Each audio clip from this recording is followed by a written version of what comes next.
Avant de plonger, laissez-moi un petit coucou dans les commentaires. Ça peut paraître anodin, mais croyez-moi, ça aide vraiment YouTube à partager cette histoire avec plus de fans de science-fiction comme nous. J'aimerais bien voir qui regarde. Le cri a traversé le vide comme une lame. Station Helio.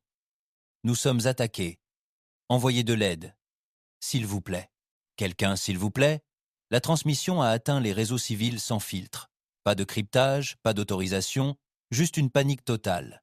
Des écrans holographiques se sont allumés dans les infirmeries, les salles de classe et les quartiers familiaux. Des parasites ont sifflé, puis se sont dissipés juste assez longtemps pour révéler le chaos. De la fumée s'est répandue dans les couloirs dévastés. Du sang a ruisselé sur les carreaux stériles. Un scientifique hurla, tandis que quelque chose l'attirait dans l'ombre par la cheville. Un autre homme, affalé contre un mur brûlé, haletait. Ses yeux vitreux rivés sur la caméra, suppliant silencieusement qu'on le voie. Station Helio. S'il vous plaît. Puis le silence. Mais ce n'était pas fini. La vidéo recommença. Une boucle, frénétique et brutale. Dans un petit module d'habitat en orbite autour de la lune de Tyrène, une mère arracha son fils de l'écran tandis que l'image vacillait à nouveau. Le garçon fixait l'écran, tremblant. Dans un tramway bondé sur la lune, les passagers se turent, la boucle diffusée par un panneau d'affichage détourné au-dessus.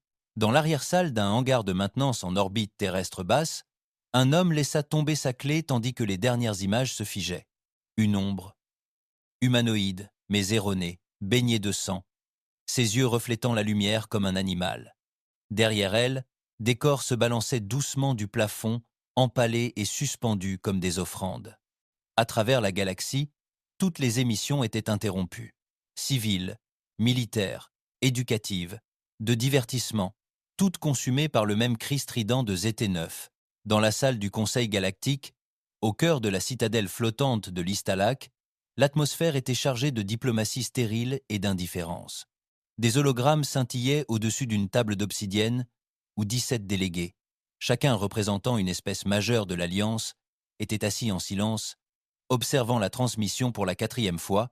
Le haut-consul Seredven, le triocrypte du peuple d'Elzari, s'adossa à son trône segmenté, ses 3 yeux verticaux clignant de manière asynchrone.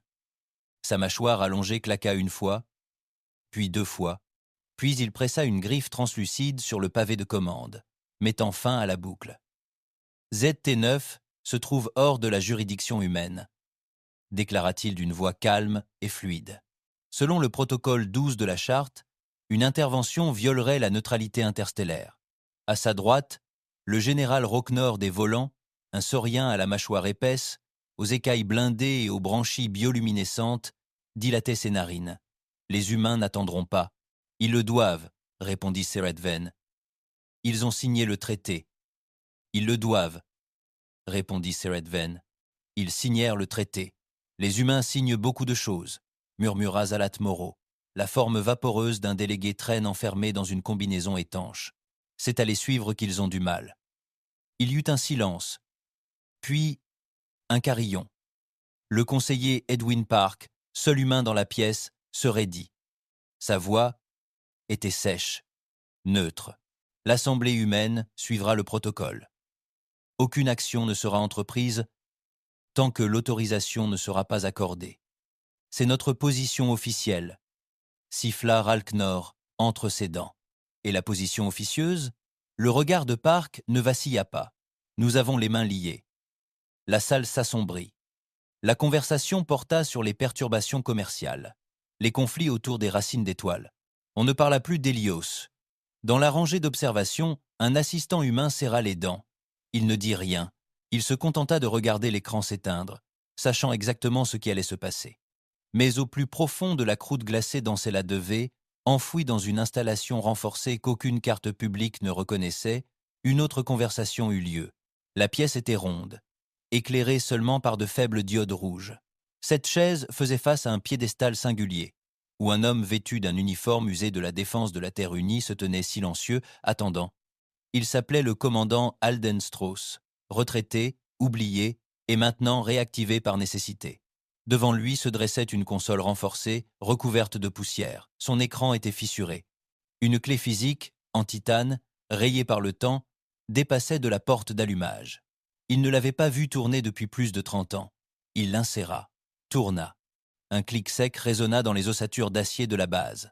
Sa main resta là, immobile, comme s'il se préparait à attendre le retour du poids. Sur l'écran, un nom apparut en clignotant. Un signal noir. Le silence de la chambre s'épaissit. De l'autre côté de la pièce, un assistant s'approcha, nerveux. « Monsieur, êtes-vous certain ?» Impossible de revenir en arrière. Strauss ne le regarda pas. « Nous n'avons plus aucune certitude. » L'ordinateur vacilla. Ancien fichier décrypté. Ancien fichier décrypté. Visage. Dossier scellé. Cour des maréchaux. Kroll. Keane. Mav. Damian. Miklos. Mitsuo. Velay. Les 7 noms que l'humanité avait tenté d'oublier un par un. Des ordres de récupération furent émis. Coordonnées verrouillées. Agents dépêchés sur un plateau balayé par les vents sur Mars, sous une fausse installation minière. Un homme ouvrit un casier secret d'une main tremblante. Le sceau était resté intact pendant 22 ans. À l'intérieur se trouvait un fusil noir comme le regret gravé d'un crâne de loup dans un bloc cellulaire lunaire de sécurité maximale. Une porte d'isolement s'ouvrit en sifflant. Le prisonnier à l'intérieur ne parla pas. Il se leva simplement et le suivit dans les bidonvilles de Sidonia Prime. Un corps fut retiré d'une ruelle effondrée. Pas mort, juste ivre. Une femme, la colonne vertébrale en acier et la gorge balafrée, fut transportée à bord d'une navette furtive. C'étaient des fantômes, chacun, ni des héros, ni des légendes. Juste des problèmes enfouis suffisamment profondément pour être ignorés. Jusqu'à maintenant, alors que les fichiers se répandaient comme une traînée de poudre sur les réseaux de la classe noire, des terminaux cryptés s'allumèrent sur des vaisseaux obscurs, dans de vieux bunkers, dans des laboratoires interdits. Des noms murmurés comme des malédictions refirent surface. Des visages effacés par l'armée furent convoqués. Dans certaines casernes, de jeunes soldats murmurèrent ce nom comme une malédiction. Signal noir. Certains pensèrent que c'était un mythe. D'autres auraient préféré que ce soit toujours le cas. On ne les sollicitait pas. On ne les convoquait pas. On les libérait. Signal noir. Dans un centre de commandement militaire sous la croûte terrestre de l'Antarctique, un officier subalterne observait la séquence qui arrivait. « Monsieur », murmura-t-il au général supérieur à côté de lui, « ils sont en train de le faire. » Le général Hautgarde Ramirez ne cligna pas des yeux.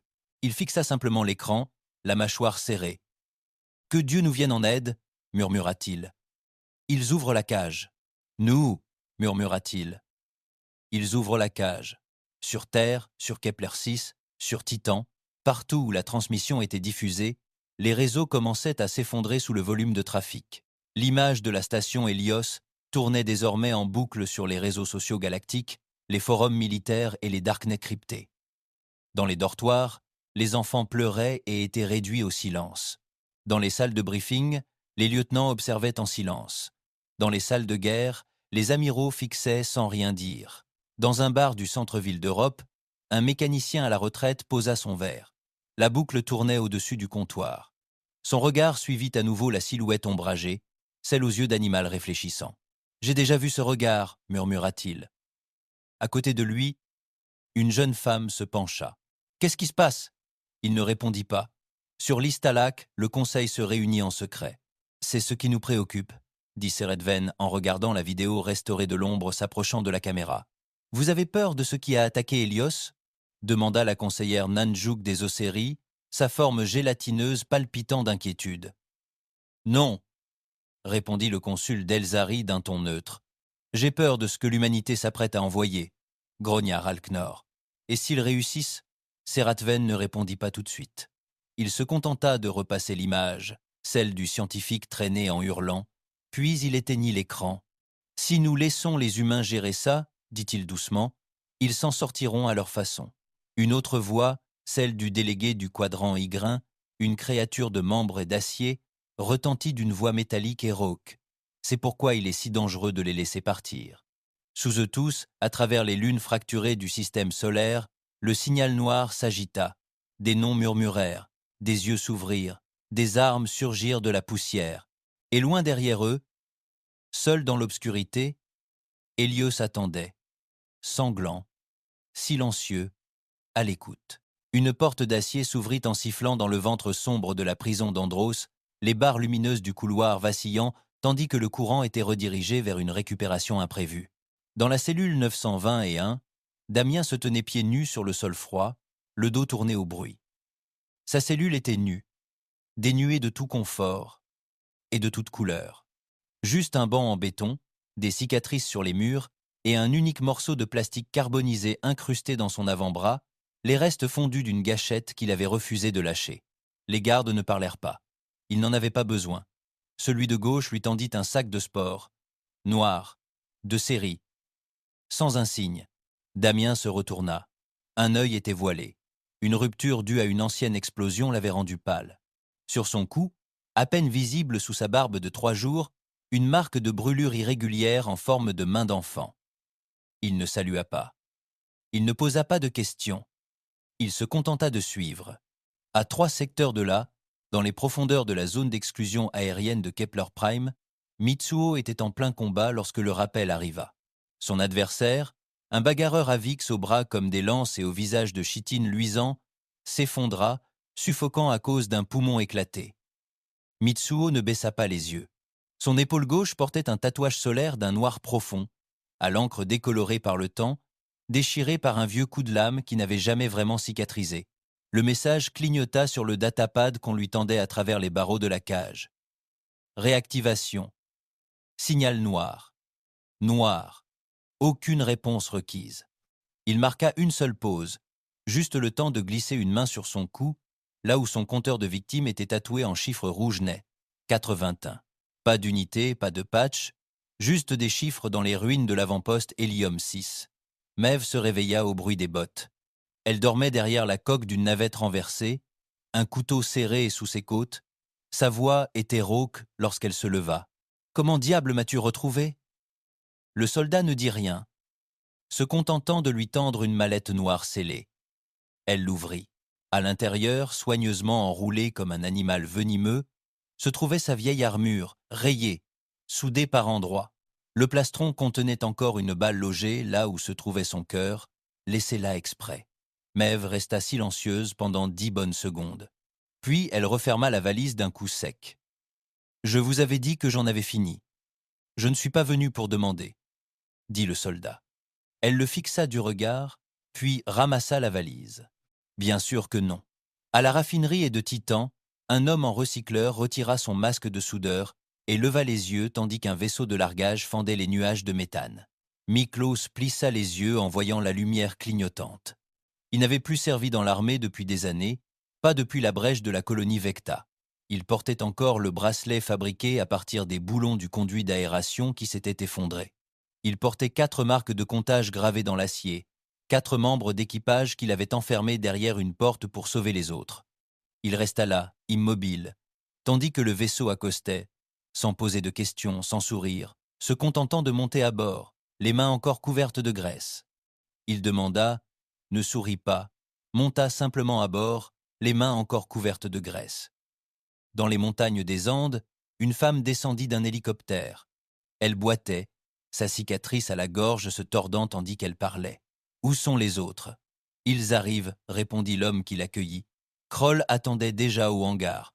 Il se tenait à l'écart du groupe, les bras croisés, une cigarette brûlant doucement entre 2 doigts.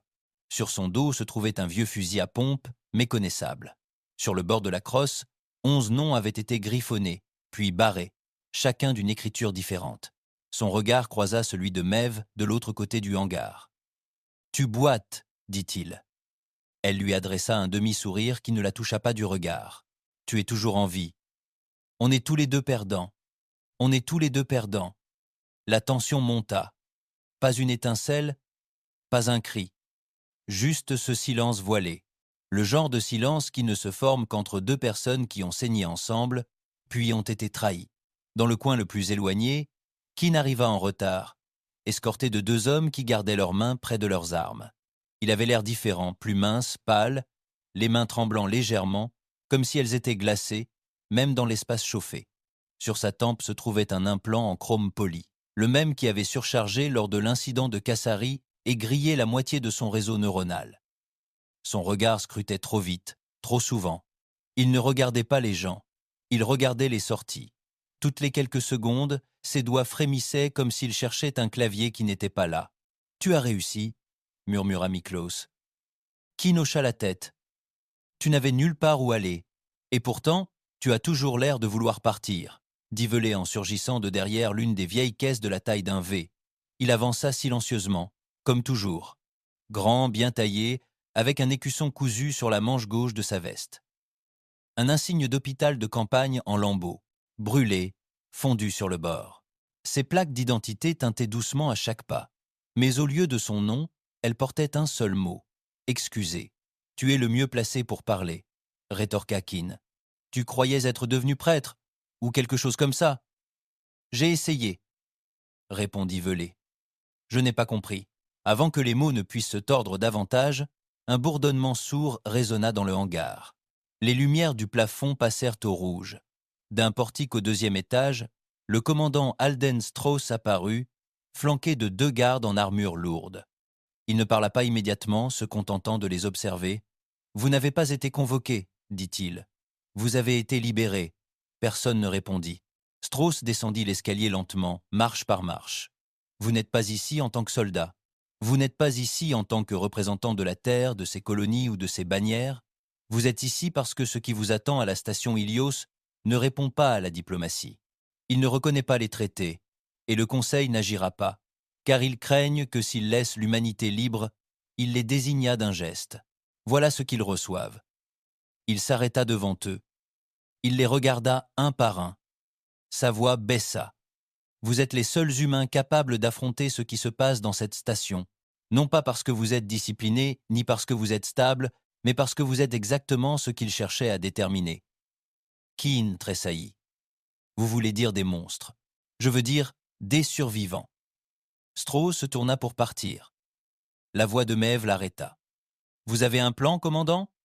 Il marqua une pause, puis regarda par-dessus son épaule. « Vous êtes le plan. » Il n'y eut ni applaudissements, ni hochement de tête, ni camaraderie, juste du mouvement, comme les pièces d'une machine se mettant en place, parce qu'elle se souvenait comment. Keane se pencha vers Miklos, à voix basse. « Tu crois qu'ils sont sérieux ?» Miklos était déjà en train de sceller son blindage. Trop tard pour s'en soucier. Velay s'avança vers Strauss. « Quel est le protocole d'extraction ?» Strauss n'hésita pas. « Il n'y a pas d'extraction. » Un instant de silence, puis Kroll ricana.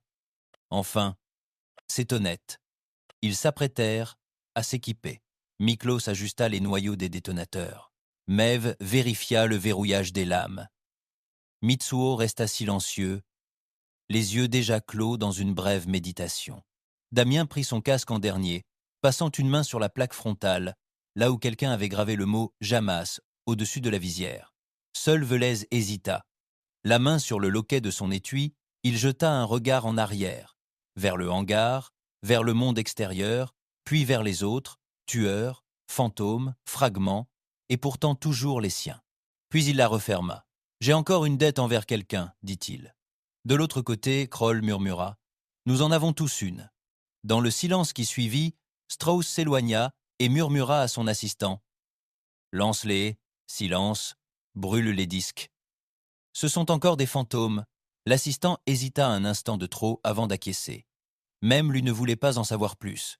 Et au-dessus d'eux, en orbite, un vaisseau noir attendait en silence. Sans nom, sans immatriculation, sans lumière.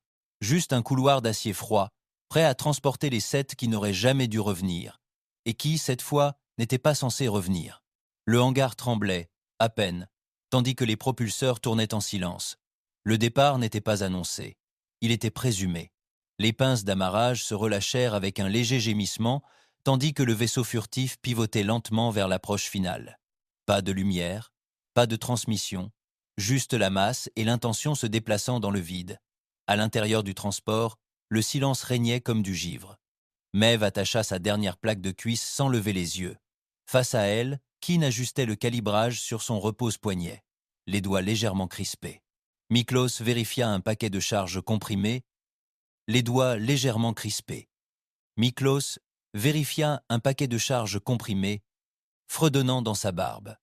Un son sans mélodie, juste une tension entre les dents.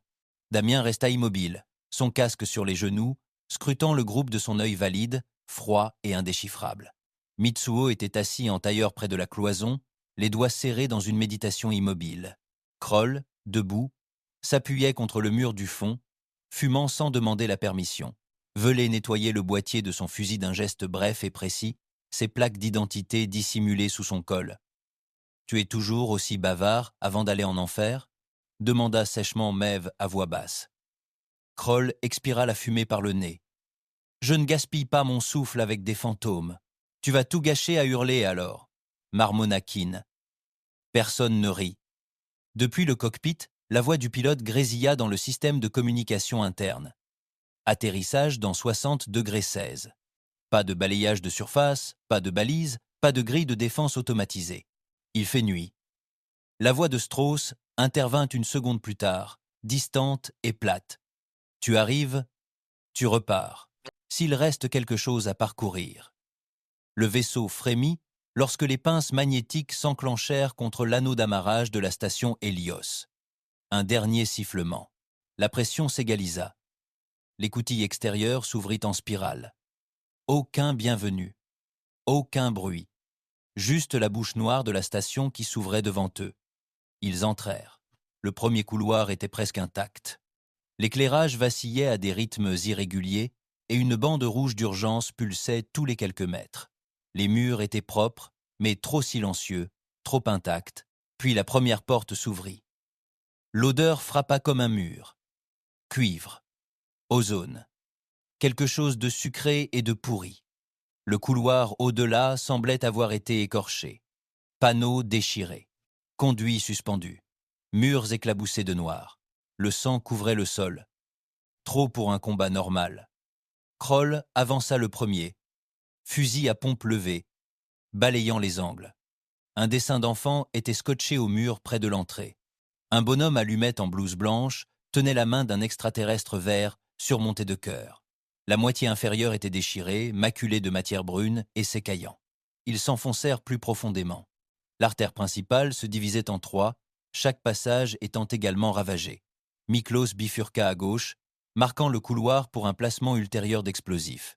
Mitsuo suivit le chemin central, notant les rayures et les trajectoires des débris, chuchotant dans son enregistreur.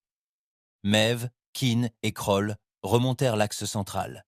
Velay s'arrêta près d'une porte brisée de l'infirmerie. À l'intérieur, un brancard renversé clouait une femme au mur. La moitié de son torse avait disparu. Ses bras étaient attachés dans le dos. Velay marmonna quelque chose d'inaudible et fouilla dans sa poche, en sortit une petite étiquette en tissu et l'épingla à ce qui restait de son col. Il nota son nom sur son badge d'identification. Dr. Merrill Yates. Damien longeait le mur extérieur en silence, scrutant chaque recoin, chaque interstice. Ils atteignirent le premier hangar. Les lumières étaient éteintes. La moitié du plafond s'était effondrée, et 2 cadavres en combinaison de mécaniciens pendaient, tendus par leurs propres faisceaux de câbles.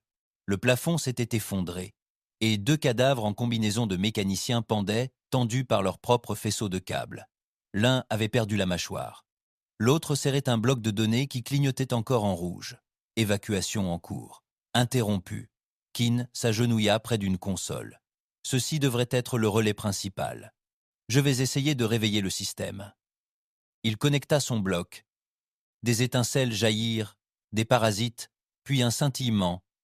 La voix de l'IA résonna, déformée, fracturée. Hélios. Pan système. Bio override. Bio override. Bio override. La boucle s'est figée, puis a sauté 3 fois avant de mourir. A sauté 3 fois avant de mourir, a demandé Maeve de remplacer en levant les yeux, la console a clignoté en rouge puis s'est éteinte, un grand grogna vivement, le système nerveux de la station est cuit, un bruit sourd rythmique a résonné quelque part plus profondément dans la structure, une fois puis encore, acier sur acier. Toujours le même intervalle. Acier sur acier. Toujours le même intervalle. Quelqu'un d'autre entend ça ? Demanda Miklos par radio. Oui, répondit Damien.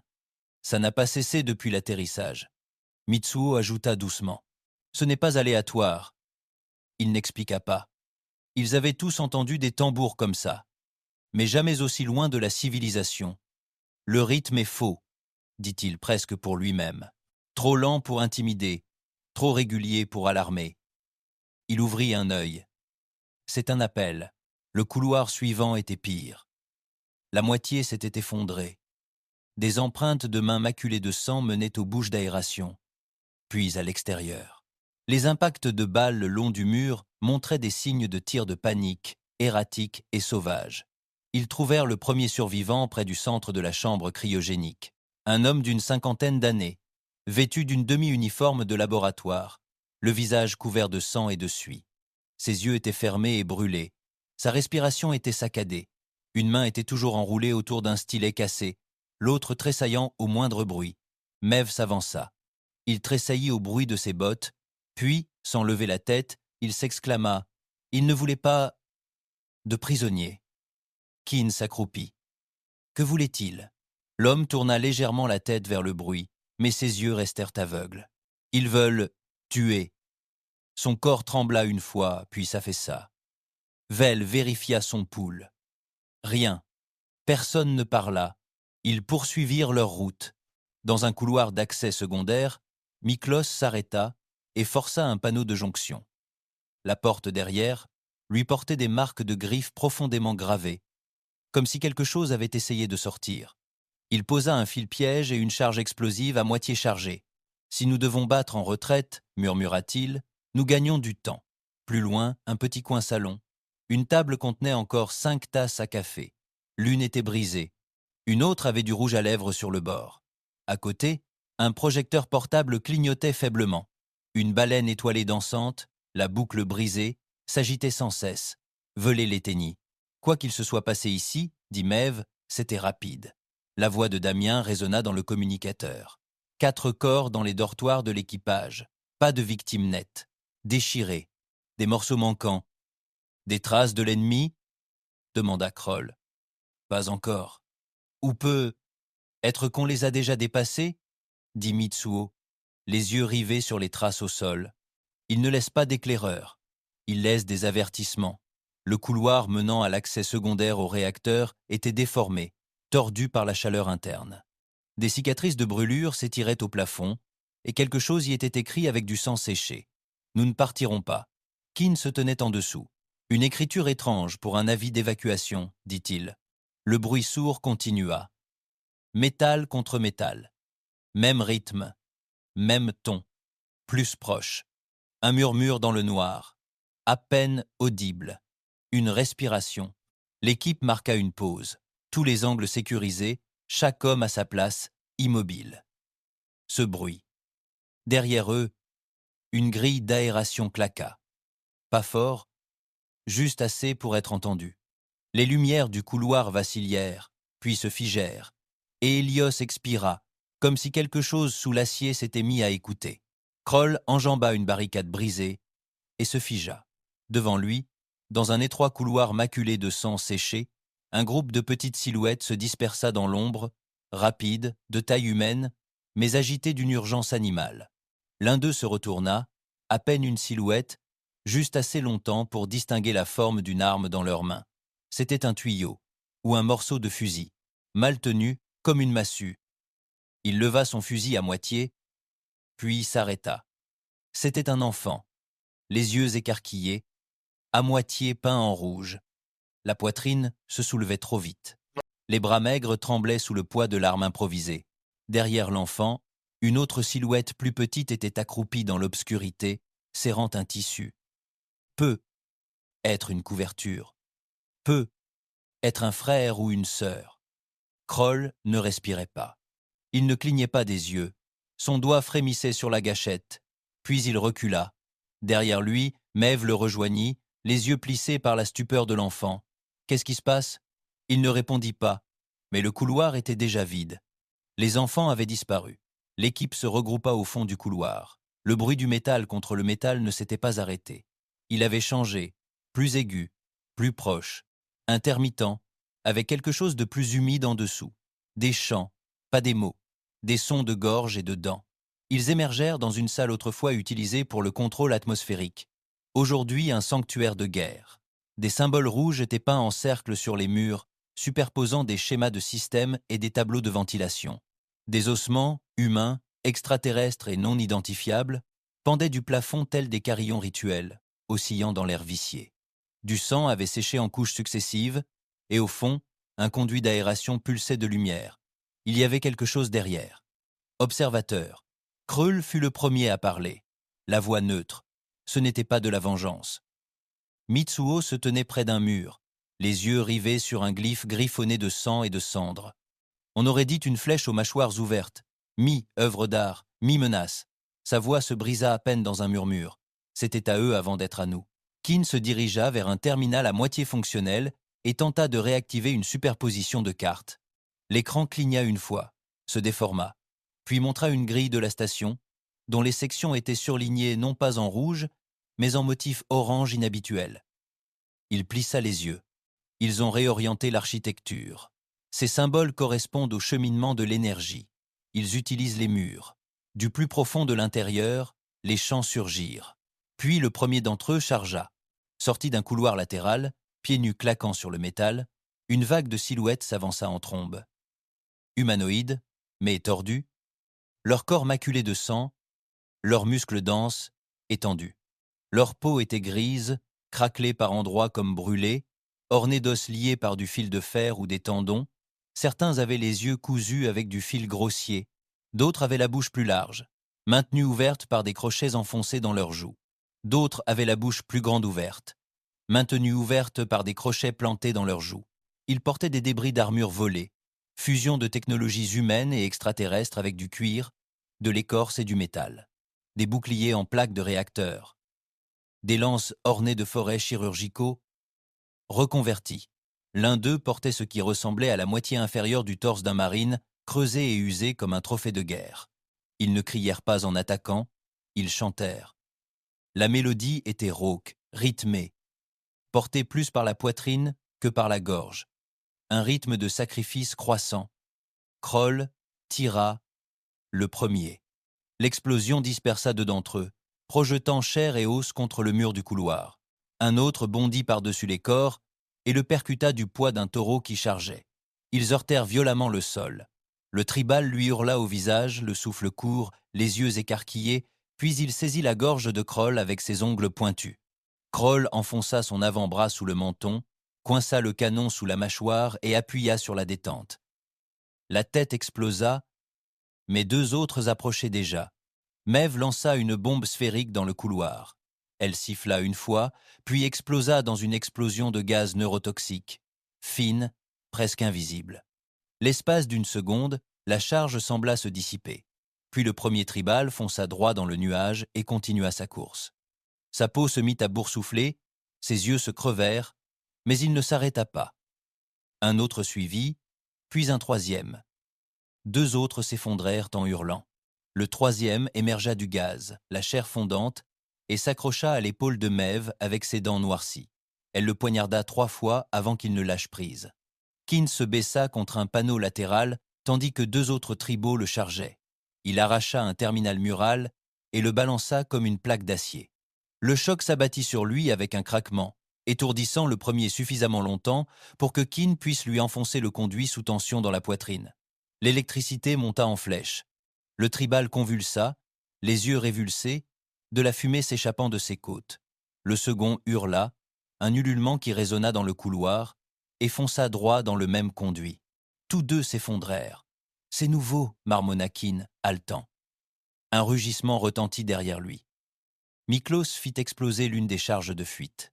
La cloison derrière eux s'effondra, coupant la route à deux autres berserkers en pleine charge.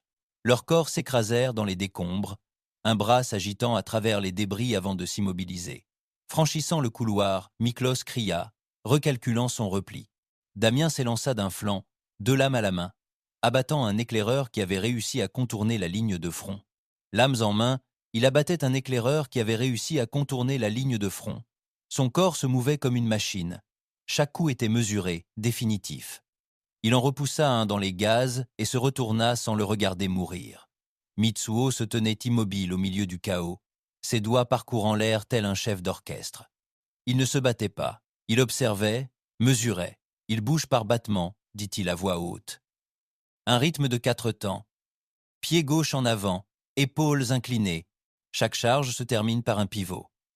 Il dégaina son pistolet et tira une fois. Un tir parfait, à l'articulation entre 2 plaques de blindage improvisées. Casse le rythme, dit-il. Casse le corps. Velay leva son fusil, prépara un tir et marqua une pause. L'un des membres de la tribu gisait, tremblant, respirant à peine, une lance dentelée à la main. Sanglé dans son dos, à peine visible, se trouvait un enfant, un vrai, un extraterrestre, plus petit, plus mince, les yeux grands ouverts et sauvages. Ses bras étaient serrés dans le dos du guerrier par du tissu. Le membre de la tribu tendit faiblement la main vers son arme. Velay hésita, puis appuya sur la détente. Le coup était net, au centre. Il avança rapidement, déchira les bandages et tira l'enfant à distance. Il poussa un cri, lui mordit l'avant-bras, puis se recroquevilla dans un coin.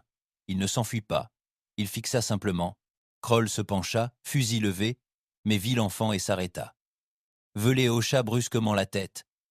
Il respire. Des symboles, maintenant faiblement illuminés, bordaient les passages. Des formes telles des tours d'os, des mains entrelacées, des soleils creux.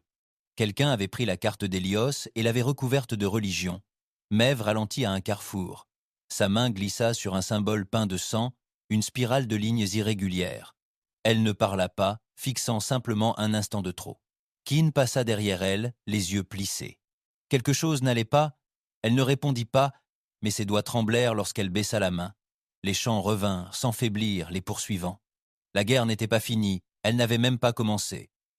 Le cri résonna dans le couloir comme le tonnerre dans une tombe scellée. Ce n'était pas de la rage. Ce n'était pas de la peur. C'était autre chose. Quelque chose de plus profond. Kroll se tourna vers le bruit, fusil à pompe levée. Devant, le couloir débouchait sur l'une des ailes hydroponiques, désormais un champ de bataille étouffé par la fumée et le sang. Le sol était jonché de panneaux éclatés, de cellules de croissance rompues et de membres.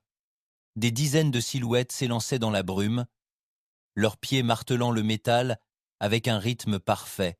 Chaque pas résonnait avec une force rituelle, résonnant comme des tambours dans la gare.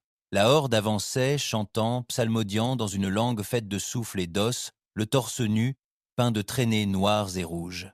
Certains portaient des lambeaux de blouse de laboratoire déchirés, tachés de sang. D'autres arboraient des morceaux d'armure de combat volés à des défenseurs tombés au combat. Les boucliers étaient façonnés à partir de plaques murales calcinées. Les armes à partir de canons électriques brisés et de tiges chirurgicales. Et dans chaque regard, non pas la folie, mais la conviction. Mitsuo se tenait au centre d'un carrefour, l'expression indéchiffrable. Le son résonnait dans sa poitrine. Il murmura dans son talkie-walkie, « C'est un cycle. 4 battements, puis une pause. Chaque accélération suit la même séquence. » Maeve se cacha derrière un panneau de contrôle brisé, son pouls stable malgré le chaos. « Reconnaissance de schéma ?» dit Mitsuo. « Ils ne sont pas fous furieux. » Il activa une fréquence subharmonique sur son repose-poignet. Des retours provenant des murs commencèrent à résonner, juste assez pour perturber la cadence. La tribu de tête hésita. La suivante manqua un pas. La file derrière eux s'effondra comme une vague heurtant une pierre. « Brisez le rythme !»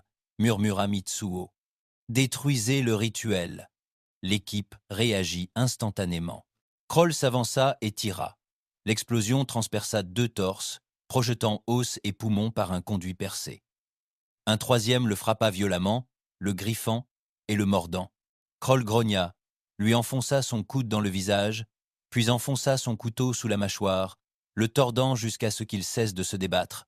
Maeve se plaça sur le flanc gauche, couvrant Damien. Elle s'engagea dans une étroite déviation et s'arrêta net. Une chambre cryogénique aux parois percées. Le givre avait fondu. À l'intérieur d'un des tubes brisés, une silhouette flottait dans un fluide de stase devenu noir. Sa main se tendit vers la vitre, les yeux ouverts, les lèvres figées dans un cri. Maeve se figea, son souffle s'accéléra. Le nom sur la bande d'identité indiquait Ava R. Hallberg. Elle la fixa trop longtemps, juste assez longtemps. Derrière elle, une ombre apparut. Elle pivota, la lame déjà en main, et trancha la gorge du membre de la tribu en plein bond. Son sang gicla sur la console, grésillant contre les circuits exposés. Elle expira bruyamment et reprit sa formation. Miklos printa devant un carrefour effondré, s'accroupit et enfonça un faisceau de charge de plasma dans une poutre de soutien effondrée. Il arracha un fil sous tension du panneau et l'utilisa pour déclencher la détonation. 3 secondes de retard à mon signal. Il activa la charge et fit une roulade en arrière.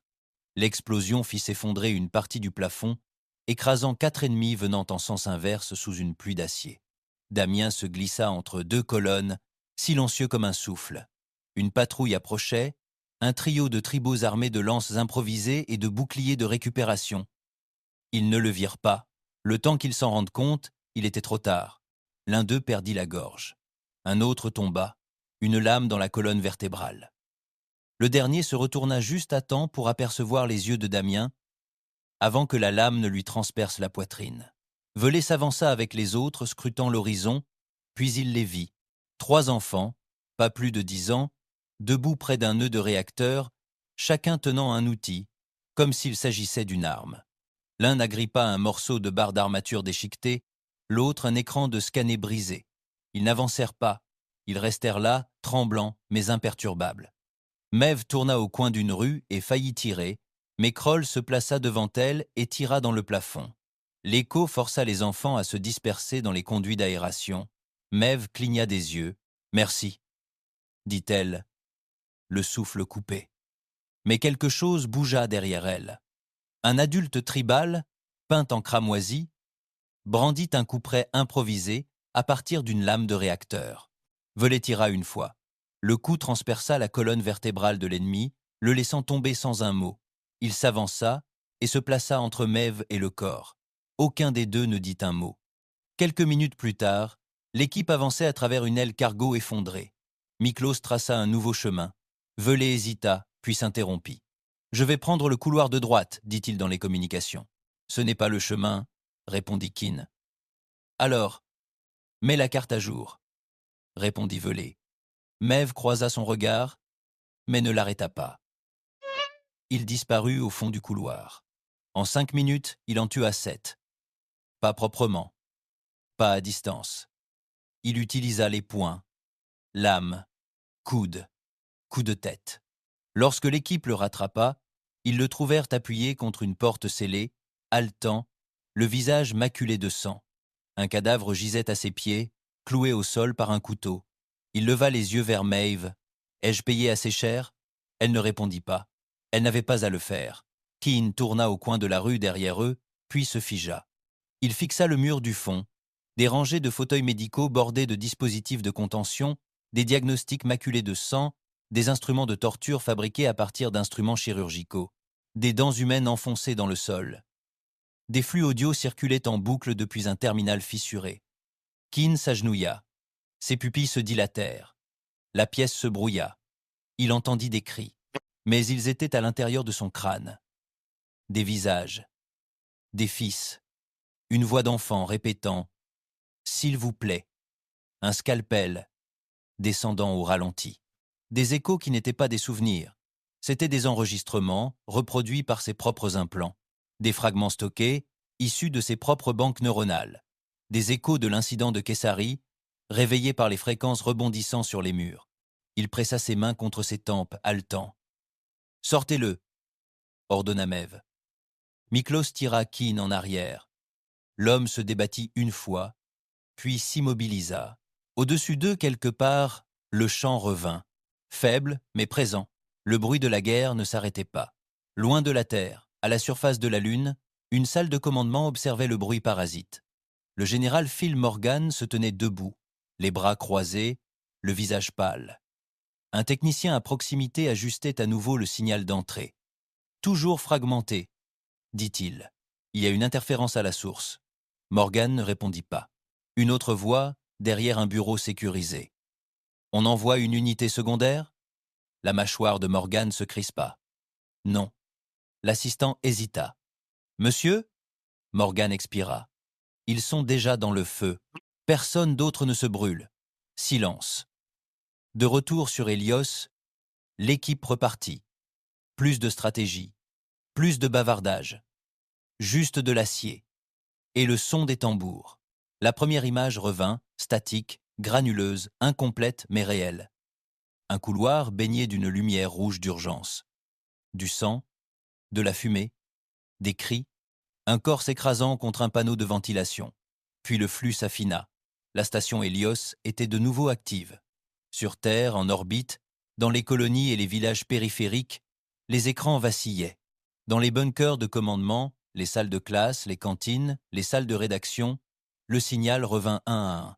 Ce qu'ils virent n'était pas une mission de sauvetage. C'était une exécution.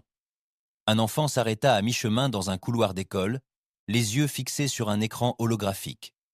L'enseignant se figea derrière lui.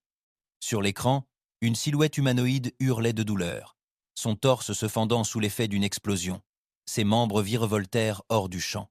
Sur le Martian Trade Network, les flux de diffusion furent piratés. Un talk-show de fin de soirée s'arrêta en pleine blague, remplacé par une séquence muette de Miklos tirant 2 corps éventrés hors d'une porte pressurisée et les enfermant à l'intérieur avant de faire exploser le sas. Du sang maculait l'objectif de la caméra. Le général Phil Morgan se tenait devant le commandement tiers 2 sur Luna, le visage figé comme un masque. Derrière lui, de jeunes analystes murmuraient des fragments de données.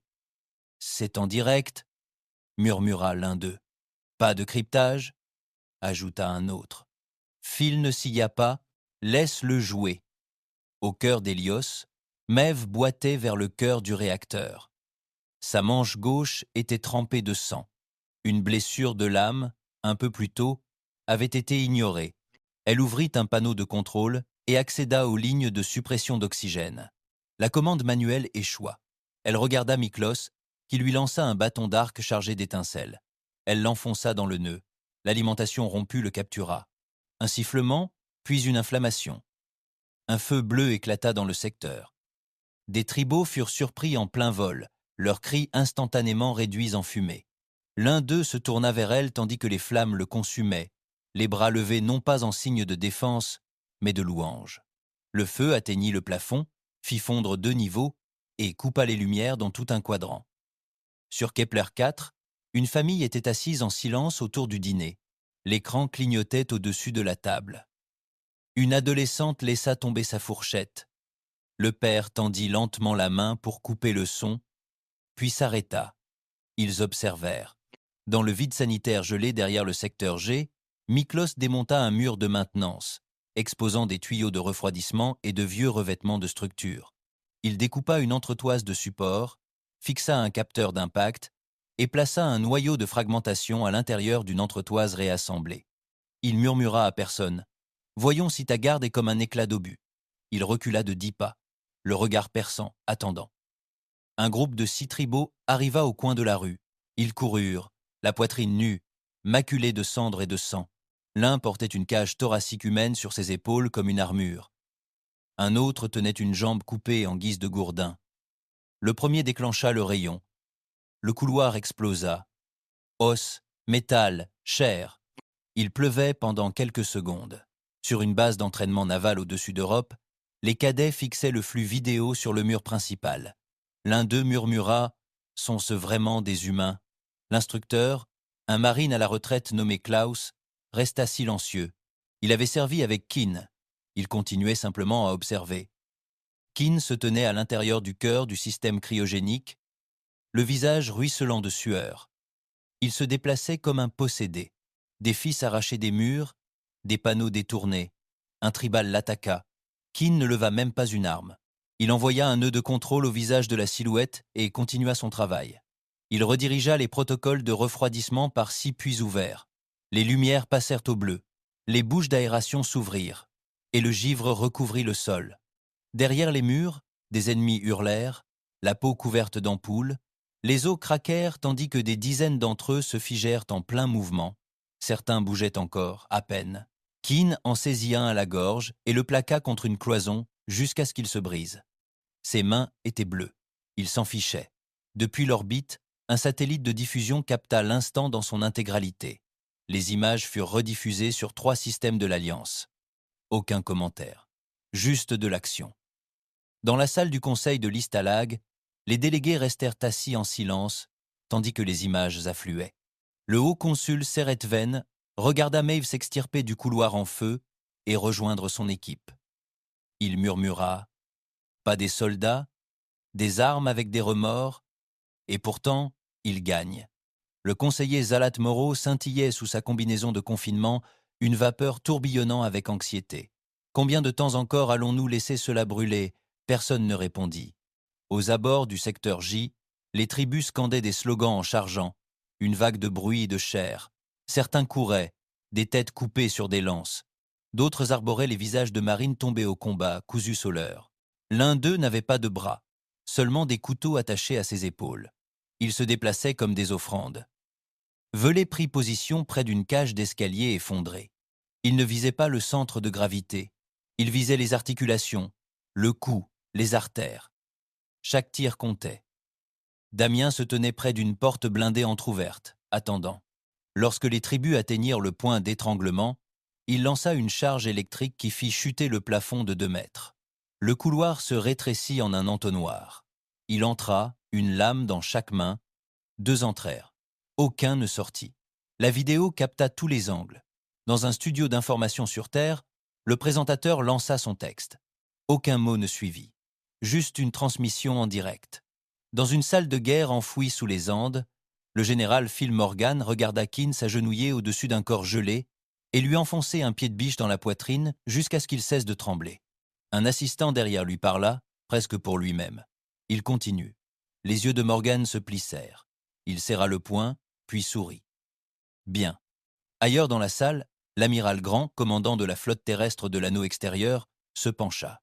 « Ce ne sont pas des atouts, dit-il. »« Non, » répondit Morgan. « C'est ce qu'on envoie quand on a déjà perdu la supériorité morale. » L'assistant déglutit difficilement. « Monsieur, devrions-nous couper le flux ?»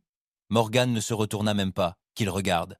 De retour sur Hélios, Mitsuo traversa un tunnel jonché d'ossements et de consoles brisées. Il murmura dans son système de communication. Les pulsations changent. La voix de Kroll revint. Combien en restait-il? Peu importe. Ils savaient tous. Le sang n'avait pas cessé de couler, et la station était toujours à l'écoute. Le sang coulait de la cage d'escalier en pulsations irrégulières, le sentier serpentant vers les derniers niveaux éteints de la station Hélio. Plus de chants, plus de secousses d'impact, juste un silence assez épais pour vous couper le souffle. L'équipe avançait en formation décalée. Kroll et Damien étaient aux aguets. Mav les suivait malgré leur faiblesse. Mitsuo suivait les murs d'une main, les yeux fixés sur les symboles gravés dans l'architecture. Miklos flanquait l'arrière-garde, les yeux rivés sur chaque encadrement de porte. Keane était plus silencieux que d'habitude. Velay couvrait le centre, son fusil prêt, mais pas levé. La symétrie nette de la conception originale de la station avait depuis longtemps disparu. Ce qui n'était autrefois que des couloirs épurés et des plaques stériles se transformait désormais en quelque chose de viscéral. Les murs se déformaient vers l'intérieur comme s'ils respiraient, des veines d'alliage carbonisé palpitant sous le sang séché. Des symboles gravés en boucles irrégulières tourbillonnaient au-dessus des portes de jonction et des cloisons. Certains saignaient encore.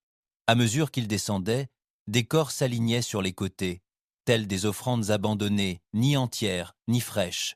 La plupart étaient soudés au mur. Certains semblaient agenouillés, même dans la mort, les bras levés en posture rituelle, les doigts entrelacés de fils de fer et d'os. Quelques-uns avaient commencé à se transformer. Leurs fibres musculaires s'étiraient et fondaient, des plaques chitineuses poussaient sur leurs épines exposées, des implants métalliques fusionnaient avec la chair. Les visages étaient à moitié familiers.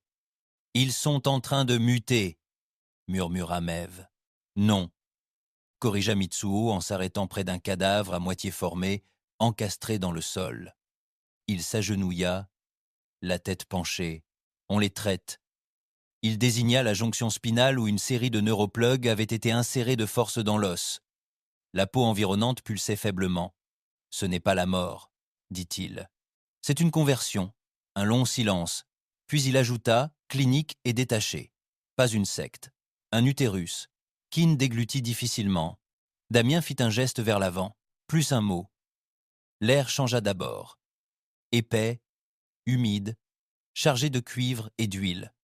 La sueur collait à leur armure. Les murs respiraient plus fort, comme une vieille machine qui s'échauffe. Puis vint la lumière. Elle brillait devant, rouge orangé et pulsée, saignant des coutures d'une porte massive déchirée par les griffes et le feu à l'intérieur de la dernière chambre. Le cœur du réacteur dans lequel ils pénétrèrent, ce qui avait été un cœur à fusion contrôlée, était désormais méconnaissable. Le générateur cylindrique pulsait d'une chaleur brute, entouré de couches de biomasse extraterrestre tissées à travers des conduits et des entretoises. Des symboles avaient été creusés directement dans l'alliage, recouverts de ce qui ressemblait à de la chair et des cendres. Le sol était humide, mais pas de l'eau, plutôt de la moelle liquéfiée. Et là, disposés en cercle concentrique parfait, des dizaines de membres des tribus étaient agenouillés en silence. Leurs yeux étaient cousus, leurs bouches grandes ouvertes, enfermées dans un cri ininterrompu. Des traînées de sang couraient de chacun jusqu'au centre, où le réacteur reconfiguré battait comme un cœur. « Shafak » murmurait-il, encore et encore. « Shafak, Shafak, Shafak » L'un d'eux se tenait debout. Il était plus grand que les autres, les bras sculptés de spirales d'os aiguisés. Sa poitrine était ouverte. Ses côtes étaient volontairement écartées et maintenues ouvertes par des tiges d'acier, comme pour une démonstration. Il marchait sans un bruit, souriant. Il s'approcha du réacteur, les bras tendus, et y pénétra. La surface du noyau l'absorba comme des sables mouvants. Il n'y eut aucun cri, seulement de la lumière, une pulsation colorée.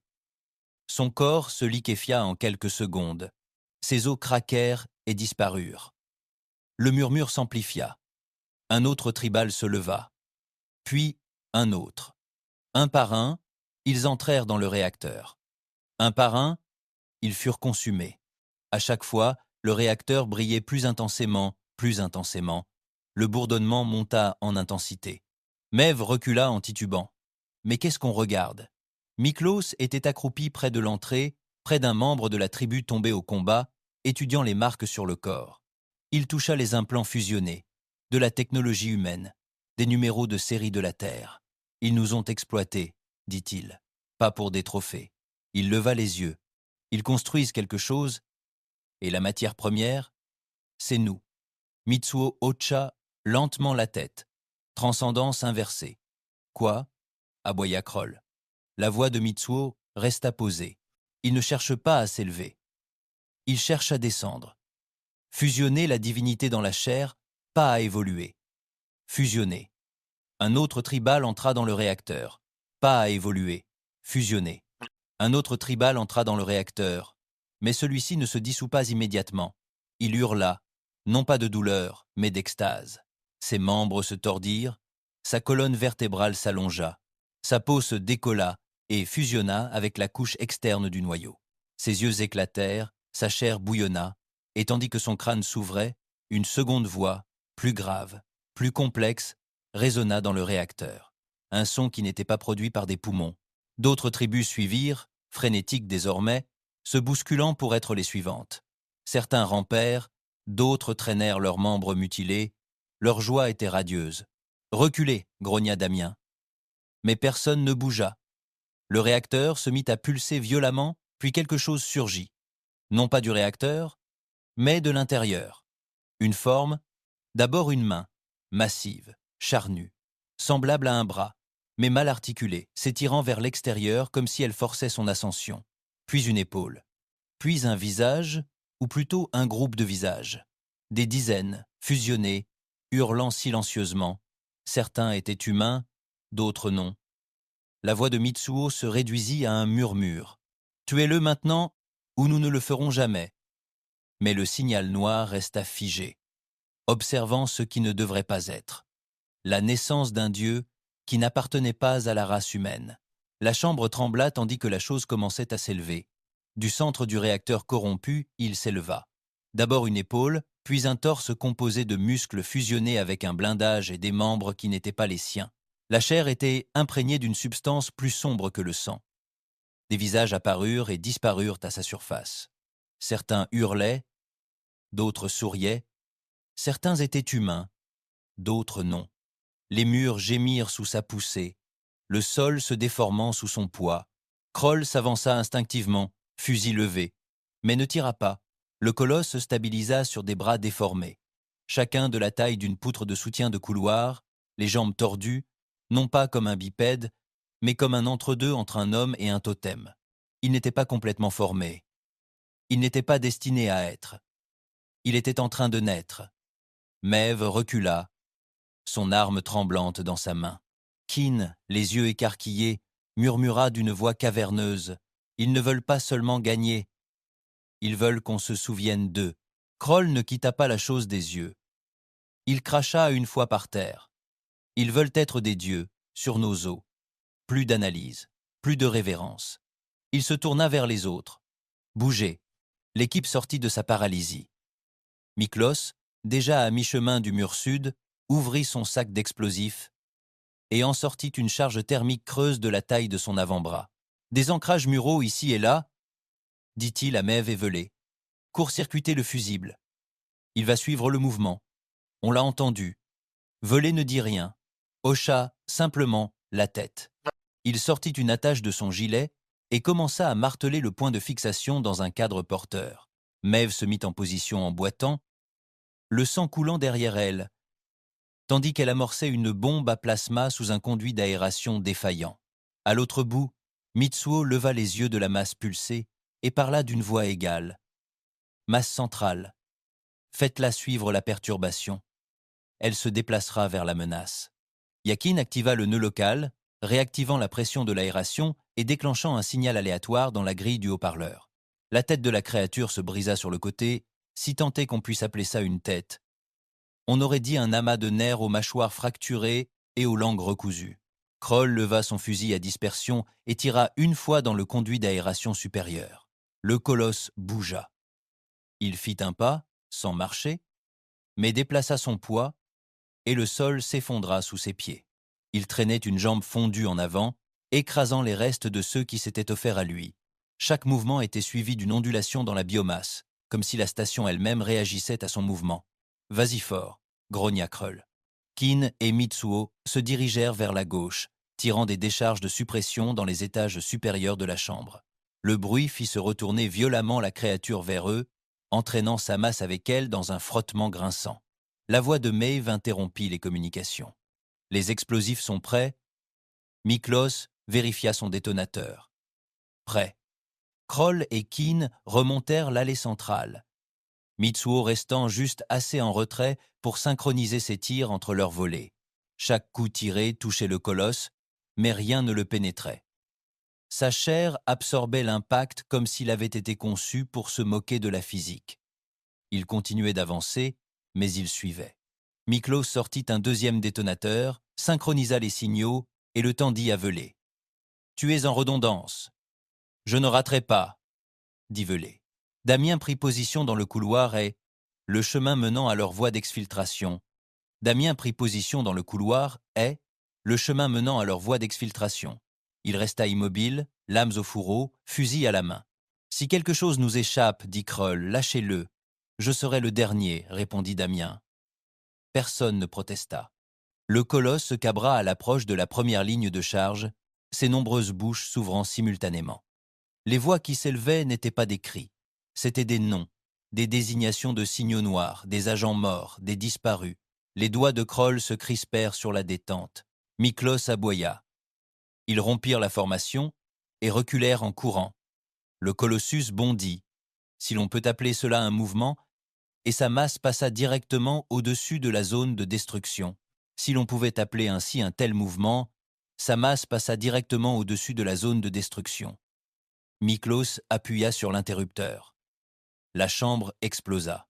Une colonne de feu fusa droit vers le plafond, sectionnant les poutres et sectionnant les câbles. Une partie du boîtier du réacteur implosa, envoyant des ondes de choc à travers les murs. Des morceaux d'armure fusionnés et de chair liquéfiée jaillirent. Mais le colosse ne tomba pas. Il tituba, il hurla. Non pas de douleur, mais d'interruption. Maeve saigna d'une oreille, se cacha derrière un conduit fracturé et hurla. Secondaire. Velay déclencha la seconde charge. Le mur du fond s'effondra, ensevelissant le flanc gauche de la créature sous des tonnes d'alliage renforcés. Des étincelles jaillirent à la jonction de l'os et de l'acier. Une centaine de visages crièrent à l'unisson, puis le silence. Un instant, puis un mouvement. La chose s'éleva à nouveau, plus lentement cette fois. Elle brûlait de l'intérieur. Des morceaux se détachèrent, de la chair grésillante, des fragments de technologie, des os. Mais elle s'éleva encore. Mitsuo se fraya un chemin, juste le temps que le scanner de signaux renvoie une dernière lecture. Il ne broncha pas. Puis Kroll s'avança, face à face avec ce qu'il en restait. Le colosse s'inclina légèrement, sa masse supérieure se déplaçant comme s'il reconnaissait quelque chose. Kroll baissa son arme. « On appelle ça l'ascension, dit-il, puis il se détourna. On appelle ça la clôture. » Il dépassa les autres. Personne ne dit au revoir. Aucun hochement de tête. Seuls les regards échangés entre des tueurs qui savaient qu'ils porteraient ce message à jamais. Miklo s'appuya sur le dernier interrupteur. Le noyau explosa. Depuis l'orbite, le signal s'éteignit. Une explosion blanche, puis plus rien. Juste un dernier signal. Station Hélio. Statut. Menace terminée. Signal noir éliminé. Déconnecté. Quelque part, loin des ruines, un signal de secours grésilla. Une dernière image, vacillante, déformée. L'ombre du colosse, rampante. Un bras toujours tendu vers le haut, essayant toujours de se transformer. « Salut, Space Human. Je suis vraiment curieux de connaître ton avis sur cette vidéo. Laisse un petit commentaire pour me dire ce que tu en penses. Ou dis-moi juste bonjour si tu préfères. Dans tous les cas, j'adorerais avoir ton avis. N'oublie pas de consulter Depend Comment. Croyez-moi, ça vaut le coup d'œil. Oh, et une dernière chose. J'ai sélectionné une autre vidéo à vous proposer. Cliquez sur la carte ici. Ou ici si vous voulez la playlist complète. À bientôt.